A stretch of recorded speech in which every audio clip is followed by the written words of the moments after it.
Waouh, les amis, ce film est tellement raté que finalement, il faut y aller.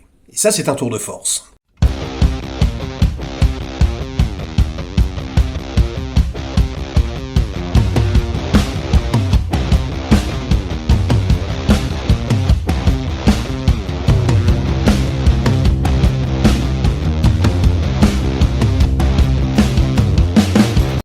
Salut les cinéphages, c'est Merege, et aujourd'hui... Waouh! Mais qu'est-ce que j'ai vu? Mais qu'est-ce que c'est que ce film? Mais c'est incroyable, les enfants. 65 Terre d'avant, produit par Sam Raimi, s'il vous plaît, avec Adam Driver, un des acteurs les plus doués de sa génération, dans le rôle principal, orchestré par Danny Elfman, réalisé par Scott Beck et Brian Woods, les deux scénaristes du film Sans un bruit. On a envie de voir. Il y a donc un gros vaisseau qui se crache sur une planète, et la planète s'avère être la planète Terre, mais il y a 65 millions d'années, avec donc des dinosaures partout. Quoi? Un film de SF? Où Adam Driver va shooter des dinosaures? Mais allez-y, mais tout de suite, produit par Sam Raimi, mais on en veut, et on y va donc, et on y va même en avant-première. Alors les enfants, ça méritait même pas une critique sur mes toilettes, parce que c'est comique, limite, ça en devient fascinant. Et on aurait envie, au premier abord, et on n'aurait pas forcément tort, de le ranger à côté d'énormes accidents industriels, comme par exemple Venom 1 et 2, Morbus, etc. Sauf que ces films-là, ils sont faits par des gens ultra cyniques. Des mecs qui ont la tête dans le guidon, ils en ont rien à taper, ils foncent tête baissée. Là, on a l'impression que c'est sincère, en fait. On a l'impression que réellement, les mecs, ils ont essayé de faire un bon film. Oh merde, et du coup, c'est drôle. Et du coup, j'étais mort de rire, mais l'enfer! Waouh! Non mais je vous jure, un téléfilm W9. C'est hallucinant. On dirait une production Asylum. Mais je vous jure, mais c'est hallucinant, sauf qu'il y a Adam Driver dedans. Adam Driver qui est là, qui essaye de jouer la comédie. Bah lui, bon, il y avait des fonds verts, il y avait des machins, peut-être qu'il, je sais pas, il s'imaginait, il y avait Sam Raimi, il était en confiance. Peut-être il s'est dit, ouais, je sais pas. Oh là là là là là, les enfants, la direction artistique, les décors, mais les costumes, la patine globale, mais d'un cheap. Mais je vous jure, mais je n'ai jamais vu ça. Production à 45 millions de dollars quand même.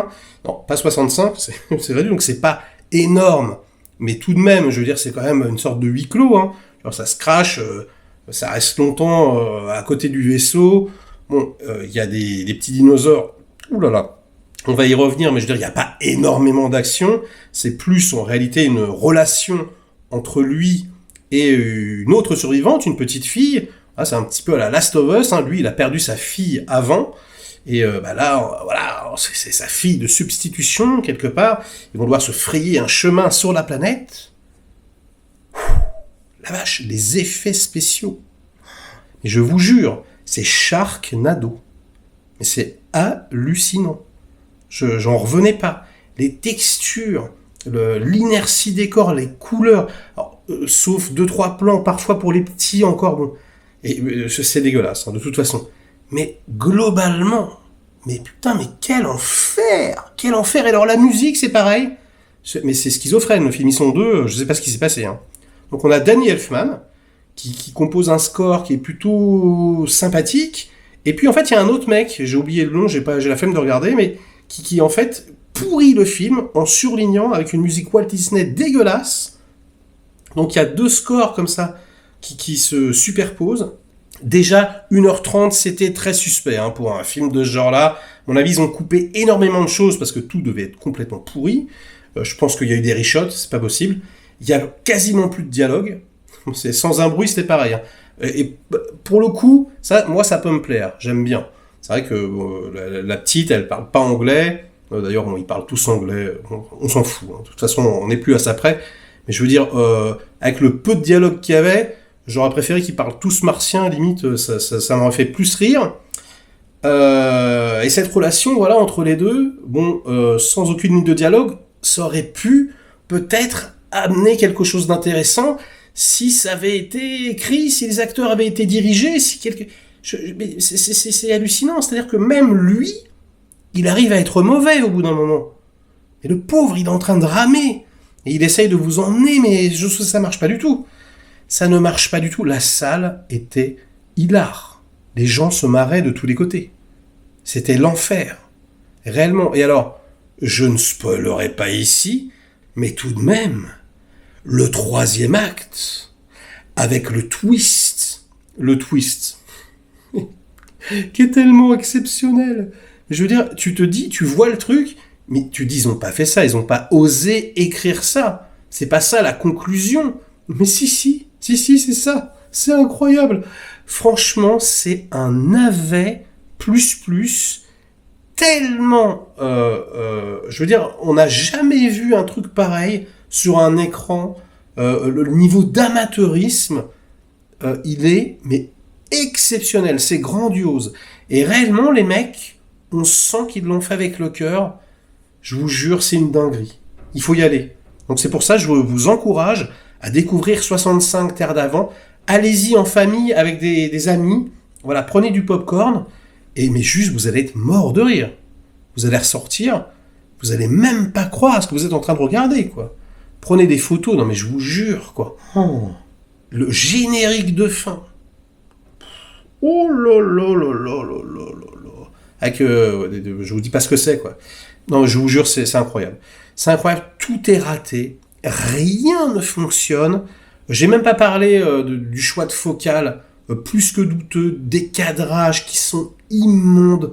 Enfin, je veux dire, tout plat, tout pourri. Mais quand je dis téléfilm W9, c'est la réalité. C'est même pas je suis en train de forcer sur le truc. C'est réellement ça. Et encore, un téléfilm pourri, quoi. Non, je vous jure, c'est une dinguerie. Je comprends pas. Je comprends pas ce qui s'est passé. Donc, je pense que le film va se faire défoncer. Hein. C'est pas possible. Personne peut aimer ce truc. D'ailleurs, j'ai été sur IMDb. Je vois que là, il est déjà à 5, je sais pas combien. Il va se faire atomiser. Hein. Ça va être très très problématique. Donc là, c'est un gros faux pas pour Adam Driver. Et Sam Raimi, Sam, qu'est-ce qui t'arrive, Sam, wake up, Sam. Bref, je vais arrêter de tirer sur l'ambulance. Je sais que beaucoup arrêtent pas de me dire mais t'aimes rien, mais Reg, mais t'aimes... Bah oui, mais oh putain, on n'est pas aidé aussi. C'est quoi ces films, quoi? Je veux dire, moi, je demande que ça d'aimer les trucs, mais donnez-nous des bons trucs. Moi, je suis un bourrin, en plus, j'adore la SF. Je veux dire, ouais, des dinosaures, mais donnez-moi des dinosaures, des gunfights sur des planètes avec des dinos, mais j'en veux. Je suis le public cible. C'est pas compliqué. Sauf que là, c'est pas possible, quoi. C'est lamentable. Bref, ce sera tout pour aujourd'hui. Likez la vidéo si elle vous a diverti, plus un minimum. Délikez-la sinon. Inondez-moi de commentaires comme d'habitude pour faire marcher le petit robot YouTube. Et nous, on se retrouve très vite pour de prochaines aventures, et j'espère de meilleurs films. Hein. Allez, ciao.